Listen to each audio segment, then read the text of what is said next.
Good morning and welcome to a new year of the South Dakota Adopt a Farmer program. I am your adopted farmer, Clint, and I figured what better way to introduce you to the farm than bringing you out here right where it happened. Our family came here and homesteaded in 1886 on this very piece of ground that we're standing in the field today. I farm with my dad and also with my wife Kelly and our two daughters JC and Kylie.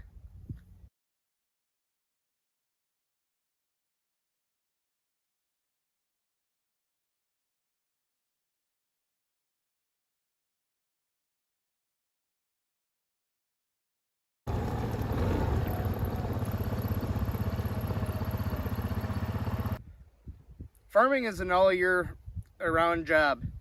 Here's a quick recap of what we've been doing all summer long. Last spring, when you were all getting ready to get out of school, we were hard at work taking cattle out to pasture. As you can see, the cattle get very excited to get out to fresh green grass. Soon after, it's time for Mr. Bull to head out to meet the cows.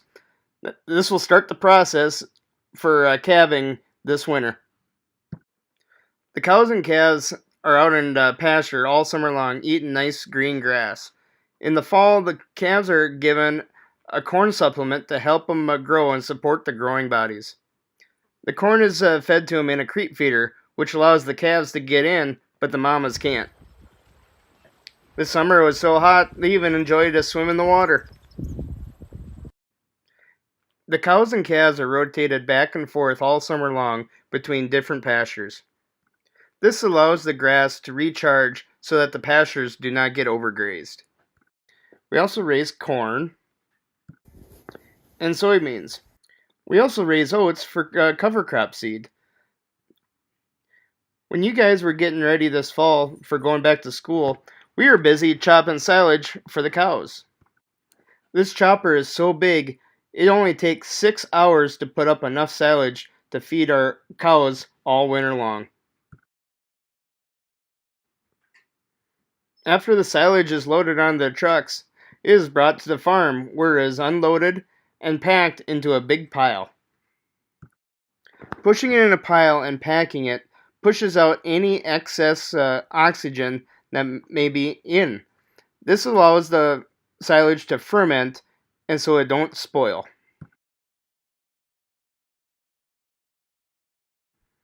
If you ever wondered what we do with last year's poop, it goes onto the fields for next year's fertilizer.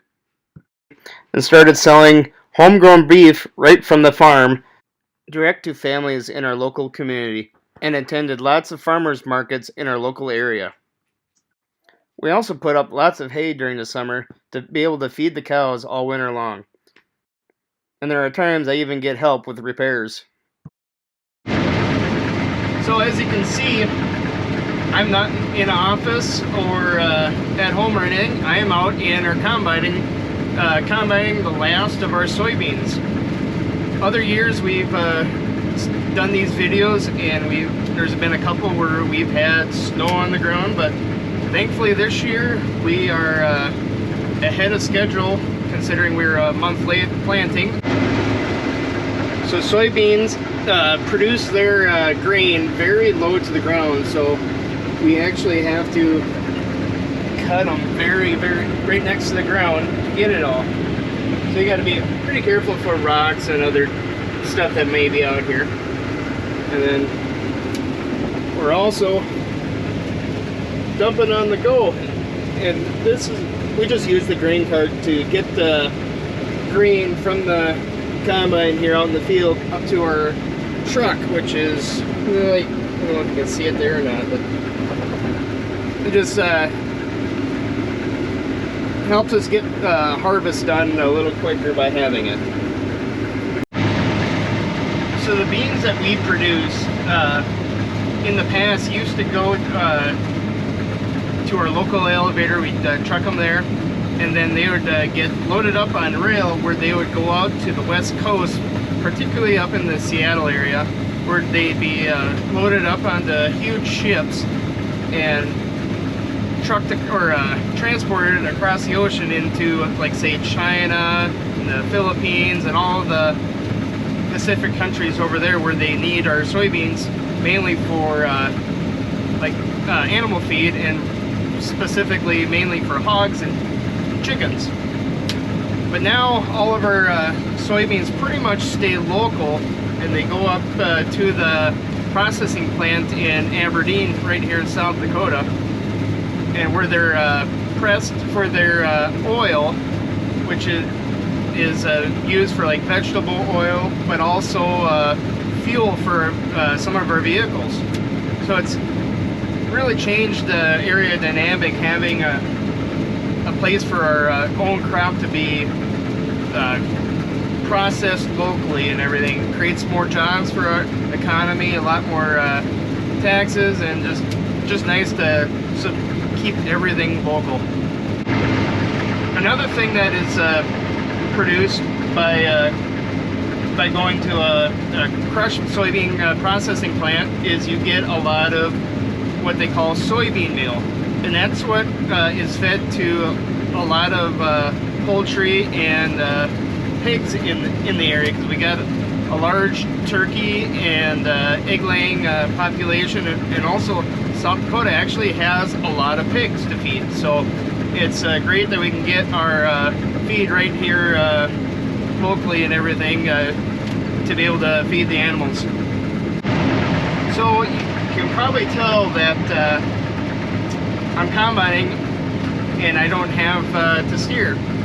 So our combine is driven by GPS. It drives itself, and then every time you hear a beep in the background, that is my monitor telling me that, hey, I'm at the end of the field. I need to pick the header up and turn around before I hit something. So there's a lot of technology in these combines nowadays. So speaking of technology, I also have 4 other monitors in here controlling everything.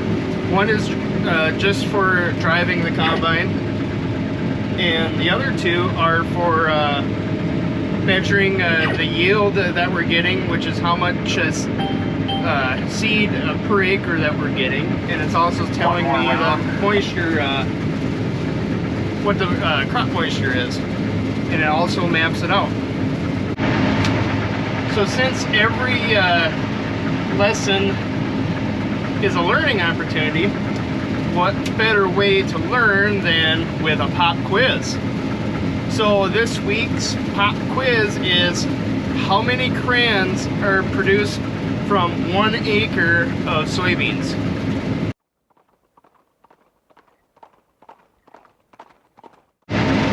So 1 acre of soybeans produces enough to make little over 82,000 crayons, which is about roughly 34 crayons per pound of soybeans that are coming out of our field. So it's quite a few crayons that just one farm can make. GoPro, stop recording. So on behalf of me, Kelly, my dad, and the rest of the gang here at Brandlee Farms, thank you very much for tuning in. We'll see you next month talking about weaning calves and bringing them to the farm. So we'll see you then, and have a great month. Keep your stick on the ice. GoPro, stop recording. GoPro, stop recording.